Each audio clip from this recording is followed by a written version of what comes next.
안녕하세요. 오늘은 사무실이 아니라 다른 곳에서 영상을 찍고 있습니다. 영상을 편집하거나 찍거나 할 때는 사무실에서 보통 하는데 책상 위를 찍으려고 하다 보니까 사무실에서는 조금 어렵더라고요. 그래서 제 공부방, 실제로는 놀이방이죠.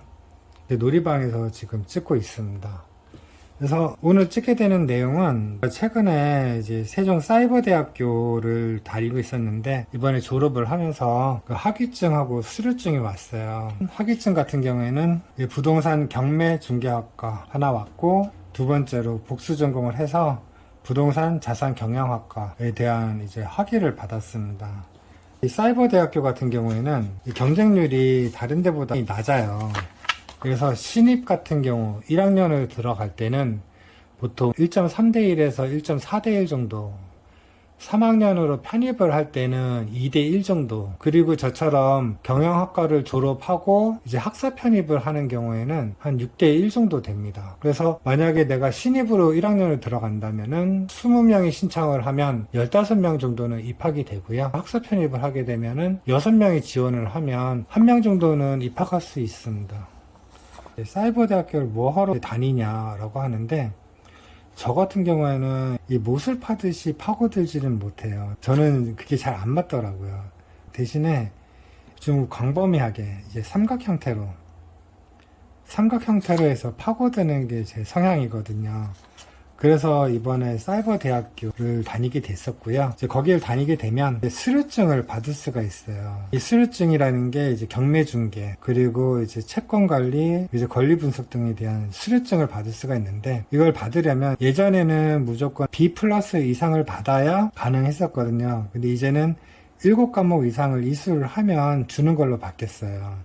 그래서 부동산 경매 중개학과 같은 경우에는 부동산에 대한 기본적인 사항들, 그리고 부동산에 대해서 필요한 중개업에 대해서 교육을 받을 수가 있고, 그 다음 자산 경영학과 같은 경우에는 1학년은 똑같아요. 2학년은 절반 정도 똑같고, 나머지 부분에서 좀 차이가 많은데, 부동산 투자와 금융상품이나 투자 분석하는 방법 같은 거, 부동산 권리 분석이나 경공의 투자 실무 같은 거에 대해서 교육을 받을 수가 있어요.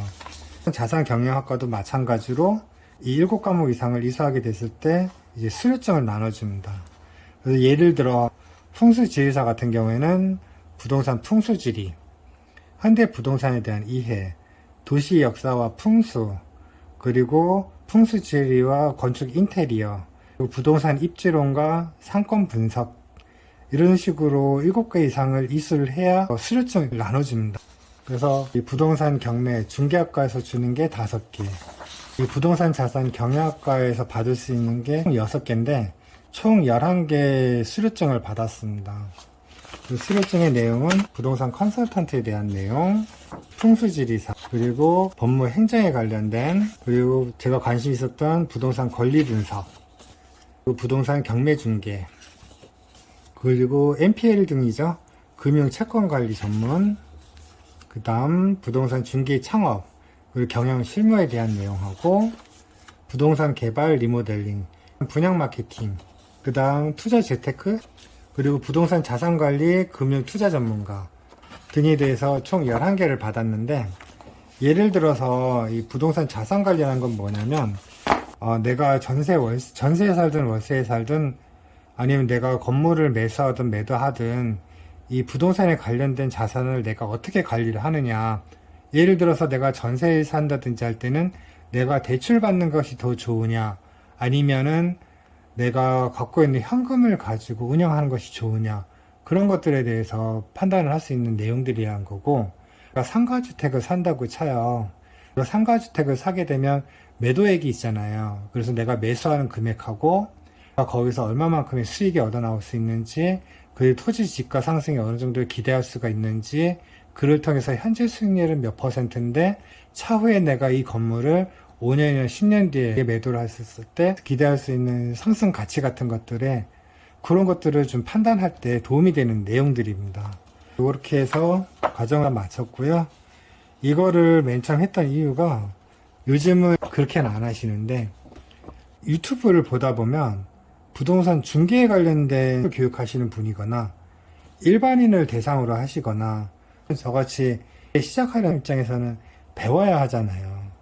그러면 고화질로 보면서 캡처를 떠서 확인을 하죠. 그런 것들을 보면서 벽에 걸어 놓으려고 했거든요. 그런 생각도 있었고요. 또 제가 더 공부를 한다든지 하면은 부동산 자산관리라든지 CPM 이 정도를 제가 관심 있게 진행을 할 것 같아요.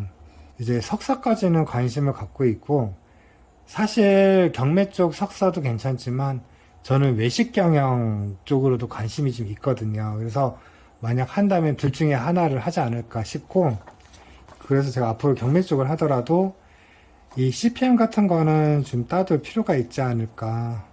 지금 하고 있는 거 마치면 그 다음에 하나하나 진행을 하게 될 것 같습니다. 그래서 오늘은 이렇게 영상을 한번 만들어 봤어요. 사이버 대학교를 뭐 하러 다니냐라고 얘기들 하시는데, 저도 그런 생각을 많이 하죠. 내 나이에 지금 이걸 할 때가 아닌데, 그런데 더 늦으면 못할 것 같아요.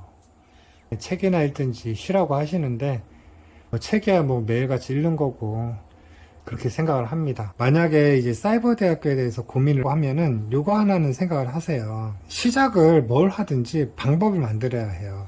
사이버 대학교를 다니든 책을 읽든 아니면 자기의 실무를 뛰든, 그래서 시작을 해야 그 방향을 잡아 나갈 수가 있는데, 이 교육이라고 하는 거는 순수한 학문적 느낌이 많이 들어요.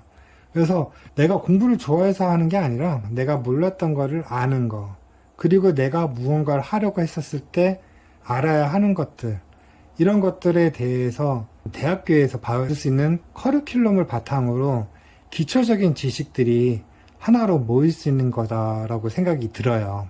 그래서 하나의 발판처럼 다음 단계를 위한 과정으로 보시기에는 괜찮다라고 보고 있습니다. 이 영상 자세히 보게 되시면 부동산에 관련된 사이버 대학교 리스트하고 부동산 대학원에 대한 간단한 정보를 남겨놨습니다. 교육 같은 걸 받고자 한다면 그 부분을 보셔도 될 것 같아요. 그게 부동산에 관련된 사이트를 모아놓은 거거든요.